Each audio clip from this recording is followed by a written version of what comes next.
खातेवाटप तर झालंय, मात्र पालकमंत्री पदासाठी आता महायुतीमध्ये जोरदार रस्सीखेच पाहायला मिळते। पुण्यासाठी अजितदादा आणि चंद्रकांत पाटील यांच्यामध्ये रस्सीखेच सुरू आहे। बीडच्या पालकमंत्री पदासाठी पंकजा आणि धनंजय मुंडेंमध्ये स्पर्धा आहे, तर इकडे रायगडसाठी भरत गोगावले आणि आदिती तटकरे यांच्यामध्ये संघर्ष सुरू आहे।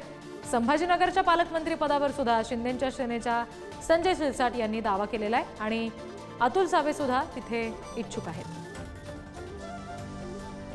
आणखी तपशील आपण घेणार आहोत। प्रतिनिधी रिद्धेश हातीम आपल्याशी जोडले गेले। रिद्धेश, ही जी पालकमंत्री पदासाठीची रस्सीखेच आहे त्यातला तिढा नेमका कधी सुटू शकतो?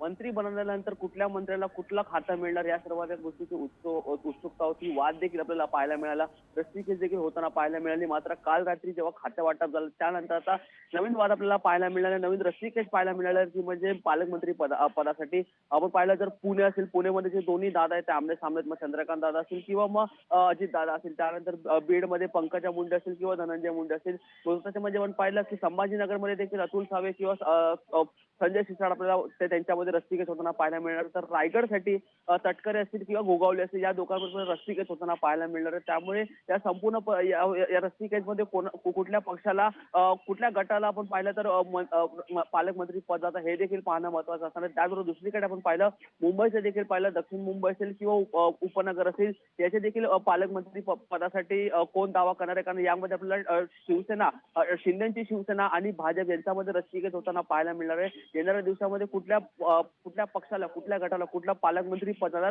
हे देखील पाहणं मात्र तितकंच महत्त्वाचं असणार आहे। रिद्धी, रिद्धेश, धन्यवाद दिलेल्या माहितीसाठी।